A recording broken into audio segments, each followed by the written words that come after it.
D education hub में मैं धर्मानंद आपका स्वागत करता हूं। आज हम लोग देखेंगे जीके के 50 महत्वपूर्ण क्वेश्चन को जो हर एग्जाम में पूछे जाते हैं।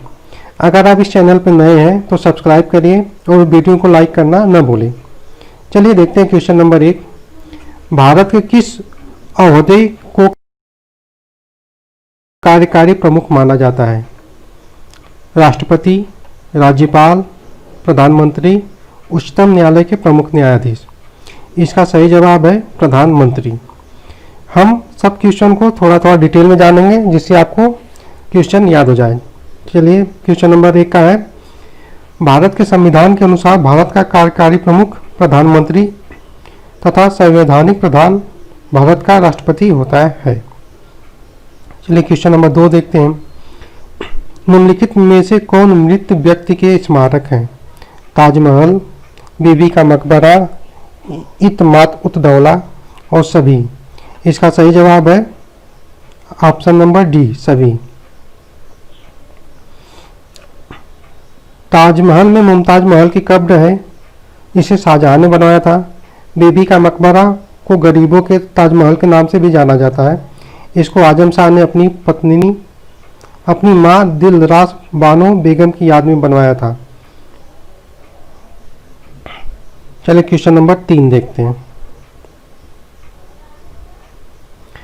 बिंदुसार का उत्तराधिकारी कौन था? चंद्रगुप्त मौर्य, सुसीम, दशरथ, सम्राट अशोक। इसका सही जवाब है ऑप्शन नंबर 4। बिंदुसार का उत्तराधिकारी सम्राट अशोक थे, जो बिंदुसार के पुत्र तथा चंद्रगुप्त मौर्य के पोते थे। चलिए अब क्वेश्चन नंबर 4 देखते हैं। भारतीय संविधान को प्रथम बार कब संशोधित किया गया? 1948, 1951, 1949, 1950। इसका सही जवाब है ऑप्शन नंबर डी, 1950। 26 जनवरी 1950 को भारतीय संविधान पूर्ण रूप से भारत में लागू किया गया था। इसको सर्वप्रथम 1951 में संशोधित किया गया, जिसमें समानता, संपत्ति और स्वतंत्रता के नियमों में बदलाव और संविधान में नवी सूची को जोड़ी गई थी। चलिए क्वेश्चन नंबर 5 देखते हैं। निम्न में से किस नदी को बंगाल का शोक के नाम से जाना जाता है? हुगली, भागीरथी, दामोदर, गंगा। इसका सही जवाब है option number C, Damodar. Damodar को बंगाल का शोक के नाम से जाना जाता है, जो झारखंड के लोतेहाल जिले के छोटा नागपुर से निकलती है। चलिए क्वेश्चन नंबर 6 देखते हैं। रौलट एक्ट को किस वर्ष लागू किया गया? 1919, 1921, 1923, 1916। इसका सही जवाब है ऑप्शन नंबर 1, 1916। रौलट एक्ट 19 मार्च 1919 में लागू किया गया था। इसको काला कानून के नाम से भी जाना जाता है। इसमें किसी को भी संदेहपद व्यक्ति को बिना मुकदमा चलाए गिरफ्तार किया जा सकता है। 13 अप्रैल 1919 में जलियांवाला बाग हत्याकांड हुआ था। चलिए क्वेश्चन नंबर 6 देखते हैं। महाराणा प्रताप अपने घोड़े को किस नाम से बुलाया करते थे? बुलबुल, चेतक, बादल, हयग्रीव। एक क्वेश्चन तो सभी लोग जानते हैं, चेतक। Option number B. कौरम महेश्वरी निम्न में से किस खेल से संबंधित हैं? टेनिस, तैराकी, व्यायाम, भार उठाना। सही जवाब है इसका ऑप्शन नंबर डी, भार उठाना। चलिए क्वेश्चन नंबर 9 देखते हैं। निम्न में से किस उपग्रह ने चंद्रमा को सबसे पहले चक्कर लगाया था? Apollo 10, Luna 2, Luna 10। इसका सही जवाब है option number D, Luna 10। Luna 10 ने सर्वप्रथम चंद्रमा का चक्कर लगाया था। चलिए क्वेश्चन नंबर देखते हैं 10। निम्न में से किस बॉक्सर को द रियल डील के नाम से जाना जाता है? Joe Louis, Evander Holyfield, Muhammad Ali, Mike Thomson. इसका सही जवाब है option number B, Evander Holyfield. चलिए क्वेश्चन नंबर 11 देखते हैं। सिंधु घाटी सभ्यता का बंदरगाह कहाँ पे था? लोथल, कालीबंगा, रोपड़, मोहनजोदड़ो। इसका सही जवाब है ऑप्शन नंबर 1, लोथल। सिंधु घाटी सभ्यता का बंदरगाह लोथल में था। लोथल अहमदाबाद जिले में भोगवा नदी के किनारे बसा है। वर्ष 1955 व 1962 के लोथल में खुदाई करवाई गई।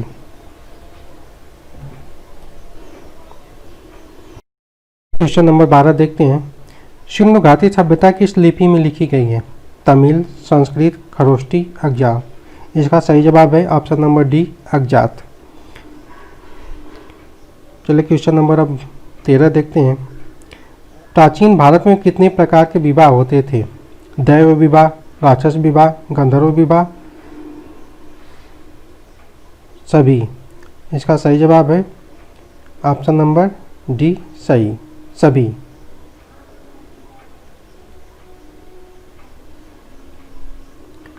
चलिए अगला क्वेश्चन देखते हैं। बुद्ध का अर्थ क्या होता है? अंकुश, ज्ञान प्राप्ति, धर्म प्रचारक, इनमें से कोई नहीं। इसका सही जवाब है ऑप्शन नंबर बी, ज्ञान प्राप्ति। इच्छा सब कष्टों का कारण है, यह किस धर्म में कहा गया है? हिंदू धर्म, मुस्लिम धर्म, जैन धर्म, बौद्ध धर्म। इसका सही जवाब है सी, जैन धर्म। चलिए क्वेश्चन नंबर 16 देखते हैं। जैन धर्म के वास्तविक संस्थापक किसे माना जाता है? गौतम, अशोक, महावीर, बिंबिसार। इसका सही जवाब है option number C, Mahavir. Jain धर्म के वास्तविक संस्थापक महावीर स्वामी जी को माना जाता है। महावीर जी ने जैन धर्म के 24वें तीर्थकार थे। जैन धर्म के प्रथम तीर्थकार ऋषभदेव या आदित्यनाथ को माना जाता है। चलिए क्वेश्चन नंबर 17 देखते हैं। मगध के उत्थान के लिए निम्न में से कौन सा शासक उत्तरदायी है? अजातशत्रु, बिंबिसार, सिकंदर, बिंबिसार। इसका सही जवाब है ऑप्शन नंबर डी, बिंबिसार। हालांकि इसमें ऑप्शन नंबर बी भी बिंबिसार दिया है, तो बी और डी दोनों सही है। चलिए क्वेश्चन नंबर देखते हैं 18। सिकंदर और पोरस की लड़ाई किस नदी के किनारे लड़ी गई थी? झेलम, गंगा, कावेरी, ब्रह्मपुत्र। इसका सही जवाब है ए, झेलम। सिकंदर और पोरस की लड़ाई झेलम नदी के किनारे हुई थी। इस लड़ाई में सिकंदर की विजय हुई थी, लेकिन पोरस की बहादुरी देखते हुए सिकंदर ने उसके राज्य को वापस उसे सौंप दिया था। चलिए क्वेश्चन नंबर अब देखते हैं 19। किस बौद्ध शासक ने यूनानियों को भारत से बाहर निकाला था? अशोक, बिंबिसार, चंद्रगुप्त मौर्य, चंद्रगुप्त विक्रमादित्य। इसका सही जवाब है option number C, Chandragupta Maurya. Chandragupta Maurya ने यूनानियों को भारत से बाहर निकाला था। 305 ईस्वी में यूनानी शासक सेल्यूकस और चंद्रगुप्त मौर्य के बीच युद्ध हुआ था, जिसमें चंद्रगुप्त मौर्य ने यूनानी शासक सेल्यूकस को हराकर बाहर निकाल दिया था। चलिए क्वेश्चन नंबर अब 20 देखते हैं। अशोक के शिलालेखों में से निम्न में से किसकी जानकारी मिलती है? विदेश नीति, जीवन वृत्ति, आंतरिक नीति, उपरोक्त सभी। इसका ऑप्शन नंबर डी सही है, उपरोक्त सभी। अशोक के शिलालेख किस लिपि में लिखे गए हैं? मगधी, संस्कृत, पाली, ब्राह्मी। इसका सही जवाब है डी, ब्राह्मी। चलिए क्वेश्चन नंबर अब देखते हैं 22। निम्न में से कौन सी विद्यापीठ सबसे पुरानी है? नालंदा, तक्षशिला, विक्रमशिला, इनमें से कोई नहीं। इसका सही जवाब है option number B, Takshashila. Takshashila विद्यापीठ सबसे पुरानी है। तक्षशिला प्राचीन काल में गांधार जिला की राजधानी थी, जो वर्तमान में रावलपिंडी से 20 किलोमीटर दूर सिंधु और झेलम नदी के बीच स्थित है। क्वेश्चन नंबर 23, विक्रमादित्य को और किस नाम से जाना जाता है? चंद्रगुप्त प्रथम, चंद्रगुप्त द्वितीय, स्कंदगुप्त, समुद्रगुप्त। इसका सही जवाब है ऑप्शन नंबर बी, चंद्रगुप्त द्वितीय। क्वेश्चन नंबर 24 देखते हैं। अजंता की गुफाएं किस काल में निर्मित की गई थीं? गुप्त काल, मौर्य काल, मुगल काल, कुषाण वंश। इसका जवाब है ऑप्शन नंबर एक, गुप्त काल। अजंता की गुफाएं गुप्त काल में निर्मित की गई थी। अजंता की गुफाओं बौद्ध धर्म के चित्रण से संबंधित है। अजंता के पहली और दूसरी गुफा में चित्र 7वीं शताब्दी ईस्वी के हैं। अगर आपको ये वीडियो पसंद आ रही है तो प्लीज़ वीडियो को लाइक करिए, अगर चैनल पर आप नए हैं तो सब्सक्राइब करिए। चलिए क्वेश्चन नंबर देखते हैं 25। ऐहोल शिलालेख किससे संबंधित है? पुलकेशन फर्स्ट, पुलकेशन द्वितीय, हर्ष, खारवेल। इसका सही जवाब है पुलकेशन द्वितीय। चलिए देखते हैं क्वेश्चन नंबर 26। किसके शासनकाल में ह्वेनसांग भारत आया था? चंद्रगुप्त प्रथम, चंद्रगुप्त द्वितीय, हर्षवर्धन, समुद्रगुप्त। इसका सही जवाब है ऑप्शन नंबर सी। ह्वेनसांग एक चीनी यात्री था। इसने अपनी यात्रा का विवरण शियू के नाम से संकलित की है। चलिए देखते हैं क्वेश्चन नंबर 27। दिल्ली का कुतुब मीनार किसके शासनकाल में पूरा हुआ? फिरोज शाह तुगलक, कुतुबुद्दीन ऐबक, इल्तुतमिश और अलाउद्दीन खिलजी। इसका सही जवाब है ऑप्शन नंबर सी। चलिए कुतुब मीनार के बारे में हम देख लेते हैं क्या है कैसे है। दिल्ली के कुतुब मीनार का निर्माण इल्तुतमिश ने करवाया था, जबकि इसके निर्माण का प्रारंभ कुतुबुद्दीन ऐबक ने 1206 से 1210 ईस्वी में करवाया था। कुतुबुद्दीन ऐबक बख्तियार काकी के नाम से भी जाने जाते थे। फिरोज शाह तुगलक के शासनकाल में कुतुब मीनार की चौथी मंजिल को काफ़ी हानि हुई थी। चलिए देखते हैं क्वेश्चन नंबर अब 28। दिल्ली सल्तनत का उदारक सुल्तान किसे कहा जाता है? फिरोज शाह तुगलक, कुतुबुद्दीन ऐबक, इल्तुतमिश, अलाउद्दीन खिलजी। इसका सही जवाब है option number C, Iltutmish. Delhi सल्तनत का उदारक सुल्तान इल्तुतमिश को कहा जाता है। इसको दिल्ली सल्तनत का वास्तविक संस्थापक भी कहा जाता है, क्योंकि दिल्ली सल्तनत के शाही संरचना के प्रमुख अंगों को व्यवस्थित करने और अपने शासन काल में किया था। चलिए क्वेश्चन नंबर 29 देखते हैं। भारत की प्रथम महिला शासिका इनमें से कौन सी थी? रानी लक्ष्मीबाई, नूरजहां, रजिया सुल्तान, रानी रुद्रमा देवी। इसका सही जवाब है ऑप्शन नंबर सी, रजिया सुल्तान। भारत की प्रथम महिला शासिका रजिया सुल्तान थी। रजिया सुल्तान गुलाम वंश की शासिका थी तथा यह इल्तुतमिश की पुत्री थी। इन्होंने 1236 से 140 ईस्वी तक शासन किया था। अब क्वेश्चन नंबर 30 देखते हैं। अमुक्त माल्यद पुस्तक किस शासक के द्वारा लिखी गई है? कृष्णदेव राय, अकबर, बाबर, रजिया सुल्तान। इसका सही जवाब है ऑप्शन नंबर 1, कृष्णदेव राय। कृष्णदेव राय के राज्य दरबार में 8 सर्वश्रेष्ठ कवि थे, जिसे अष्टदिग्गज के नाम से भी जाना जाता था। चलिए क्वेश्चन नंबर देखते हैं 31। पानीपत का प्रथम युद्ध कब हुआ था? 15 अप्रैल 1930, 15 अप्रैल 1524, 15 अप्रैल 1526, 15 अप्रैल 1566। इसका सही जवाब है 15 अप्रैल 1526। पानीपत का प्रथम युद्ध 15 अप्रैल 1526 ईस्वी को हुआ था। यह बाबर और इब्राहिम लोदी के बीच हुआ था, जिसका परिणाम में बाबर की विजय हुई और इब्राहिम लोदी मारा गया। बाबर भारत में पहला मुगल बादशाह था। बाबर ने एक पुस्तक तुजुक ए बाबरी लिखी थी। चलिए क्वेश्चन नंबर देखते हैं 32। मोती मस्जिद किस नगर में स्थित है? लाहौर, ग्वालियर, दिल्ली, आगरा। इसका सही जवाब है option number D, Agra. Moti Masjid Agra में स्थित है। इसका निर्माण मुगल शासक शाहजहां ने करवाया था, जबकि दिल्ली के लाल किले के अंदर बनी मोती मस्जिद का निर्माण मुगल शासक औरंगजेब। देखते हैं क्वेश्चन नंबर 33। लड़ाकू पेशवा के नाम से किसे जाना जाता है? बाजीराव प्रथम, बाजीराव द्वितीय, शिवाजीराव, बालाजी विश्वनाथ। इसका सही जवाब है ऑप्शन नंबर 1, बाजीराव प्रथम।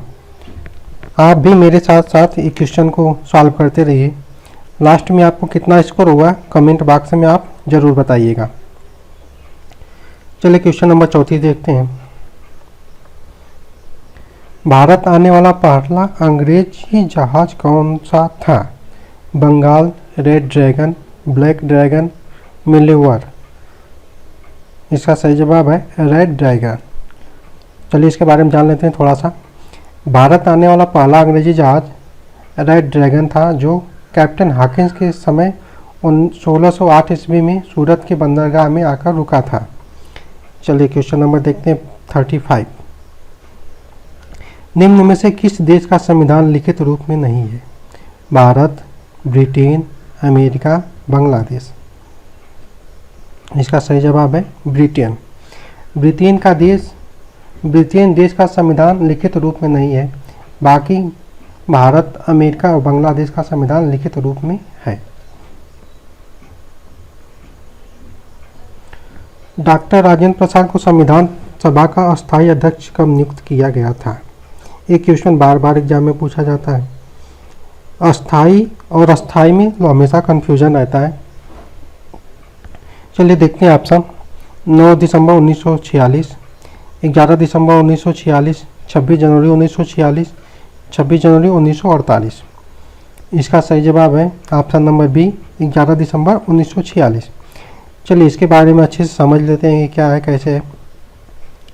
डॉक्टर राजेंद्र प्रसाद को संवैधानिक सभा का अध्यक्ष 11 दिसंबर 1946 को नियुक्त किया गया था, जबकि अस्थायी अध्यक्ष के रूप में 9 दिसंबर 1946 को चुना गया।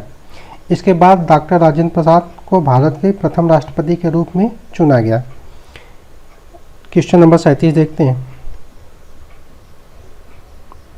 भारतीय संविधान कब लागू हुआ था? 15 अगस्त 1948, 26 जनवरी 1950, 15 अगस्त 1947, 26 नवंबर 1949। ये क्वेश्चन बहुत ही सरल है, हालांकि क्वेश्चन हमको लगता है सभी को आना चाहिए। इसका सही जवाब है 26 जनवरी 1950। चलिए इसके बारे में देख लेते हैं। भारतीय संविधान पूर्ण रूप से 26 जनवरी 1950 को लागू हुआ था, जबकि 26 नवंबर 1949 को भारत एक संप्रभु गणराज्य बना, जबकि 26 नवंबर 1949 को संविधान का अंगीकरण हुआ था। चलिए क्वेश्चन नंबर देखते हैं 38। उच्च न्यायालय के द्वारा कितनी रिटें जारी की जा सकती हैं? इसका सही जवाब है ऑप्शन नंबर 5। उच्च न्यायालय के द्वारा 5 प्रकार के रिटें जारी की जा सकती हैं, जिनके नाम क्रमशः है। पहला बंदी प्रत्यक्षीकरण, दूसरा परमादेश, तीसरा प्रतिदेश, चौथा अधिकार पुच्छा, पांचवा उत्प्रेक्षण। चलिए क्वेश्चन नंबर 39 देखते हैं। संपत्ति का अधिकार किस संविधान संशोधन के तहत मूल अधिकार नहीं रहा? 42वां संशोधन, 44वां संशोधन, 45वां संशोधन, 46वां संशोधन। इसका सही जवाब है ऑप्शन नंबर बी, 44वां संशोधन। इसका ऑप्शन नंबर बी सही है। चलिए क्वेश्चन नंबर देखते हैं 40। डॉक्टर अंबेडकर के अनुसार संविधान सभा का दिल किसे कहा जाता है? समता का अधिकार, संपत्ति का अधिकार, स्वतंत्रता का अधिकार, संवैधानिक उपचारों का अधिकार। इसका सही जवाब है ऑप्शन नंबर डी, संवैधानिक उपचारों का अधिकार। संवैधानिक उपचारों के अधिकार को आत्मा या दिल कहा जाता है। अनुच्छेद 32 के तहत कहा गया है, यह 5 प्रकार के रिटों को लागू करने की गारंटी प्रदान करता है। चलिए देखते हैं क्वेश्चन नंबर 41। विदेशियों और नागरिकों दोनों को कौन सा अधिकार है? राजनैतिक अधिकार, सिविल अधिकार, विधिक अधिकार, मानवाधिकार। इसका सही जवाब है ऑप्शन नंबर सी, विधिक अधिकार। राष्ट्रपति अपना त्यागपत्र किसे दे सकता है? प्रधानमंत्री, उपराष्ट्रपति, उच्च न्यायालय के मुख्य न्यायाधीश, किसी को नहीं। इसका सही जवाब है ऑप्शन नंबर बी, राष्ट्रपति। भारतीय संविधान के तहत अनुच्छेद 51(1) के अनुसार राष्ट्रपति अपना त्यागपत्र उपराष्ट्रपति को दे सकता है। यदि उपराष्ट्रपति न हो तो राष्ट्रपति अपना त्यागपत्र उच्च न्यायालय के मुख्य न्यायाधीश को दे सकता है। प्रधानमंत्री अपना त्यागपत्र राष्ट्रपति को देता है। चलिए क्वेश्चन नंबर 43 देखते हैं। भारत की संसदीय प्रणाली किस देश के संविधान से ग्रहण की गई है? रूस संविधान, आयरलैंड संविधान, अमेरिकी संविधान, ब्रिटिश संविधान। इसका सही जवाब है ब्रिटिश संविधान। इसका सही जवाब है ऑप्शन नंबर डी। चलिए क्वेश्चन नंबर 44। स्वतंत्र भारत के पहले लोकसभा अध्यक्ष कौन थे? Doctor Bhimrao Ambedkar, doctor Rajendra Prasad, JB Mavalkar, N Sanjeeva Reddy. इसका सही जवाब है ऑप्शन नंबर सी, GV मावलकर। चलिए क्वेश्चन नंबर देखते हैं 45। लोकसभा के निर्वाचन की सीटों की अधिकतम संख्या कितनी हो सकती है? 530, 540, 550, 555। इसका सही जवाब है 550, ऑप्शन नंबर सी सही है। इसको देख लेते हैं अच्छे से। अनुच्छेद 81 के अनुसार लोकसभा के निर्वाचित सीटों की अधिकतम संख्या 550 हो सकती है। वर्तमान में लोकसभा के लिए 530 सदस्य तथा संघ राज्य क्षेत्र 13 सदस्य निर्वाचित हो सकते हैं। चलिए क्वेश्चन नंबर 46 देखते हैं। राष्ट्रीय एकता परिषद NIC का अध्यक्ष कौन होता है? गृह मंत्री, विदेश मंत्री, उपराष्ट्रपति, प्रधानमंत्री। इसका सही जवाब है ऑप्शन नंबर डी, प्रधानमंत्री। चलिए क्वेश्चन नंबर देखते हैं 47। भारत में अदालत कितने स्तर तक होती है? 2, 3, 4, 5। इसका सही जवाब है ऑप्शन नंबर बी, 3। भारत में अदालत स्तर 3 स्तर तक की होती है, जिसमें सबसे पहले जिला स्तर, फिर राज्य स्तर, फिर दिल्ली स्थित उच्चतम न्यायालय आता है। चलिए क्वेश्चन नंबर 48 देखते हैं। योजना आयोग की स्थापना कब की गई थी? 1948, 1949, 1950, 1952। इसका सही जवाब है ऑप्शन नंबर सी, 1950। चलिए इसके बारे में हम अच्छे से समझ लेते हैं। योजना आयोग की स्थापना 1950 में की गई थी। योजना आयोग का गठन संवैधानिक उपबंधों द्वारा नहीं किया गया है, बल्कि भारत में पंचवर्षीय योजना के द्वारा आर्थिक नियोजन के लक्ष्य प्राप्त करने के लिए किया गया है। योजना आयोग को 1 जनवरी 2015 से नीति आयोग के नाम से जाना लगा है। योजना या नीति आयोग का अध्यक्ष प्रधानमंत्री होता है। चलिए क्वेश्चन नंबर 49 देखते हैं। मुख्यमंत्री की नियुक्ति कौन करता है? राष्ट्रपति, उपराष्ट्रपति, प्रधानमंत्री, राज्यपाल। इसका सही जवाब है ऑप्शन नंबर डी, राज्यपाल। संविधान के अनुच्छेद 164(1) के तहत मुख्यमंत्री की नियुक्ति राज्यपाल करता है। राज्य के अन्य मंत्रियों की नियुक्ति मुख्यमंत्री और राज्यपाल की सलाह द्वारा की जाती है। चलिए आज का लास्ट क्वेश्चन देखते हैं। Question number 50। दिल्ली में कुल कितनी विधानसभा की सीटें हैं? इसका सही जवाब है ऑप्शन नंबर सी, 70। आज के वीडियो में बस इतना। आगे के वीडियो में हम 50 से आगे के क्वेश्चन देखेंगे। अगर आपको ये वीडियो पसंद आया तो इस वीडियो को लाइक करिए और चैनल को सब्सक्राइब करिए। वीडियो देखने के लिए आपका बहुत बहुत धन्यवाद।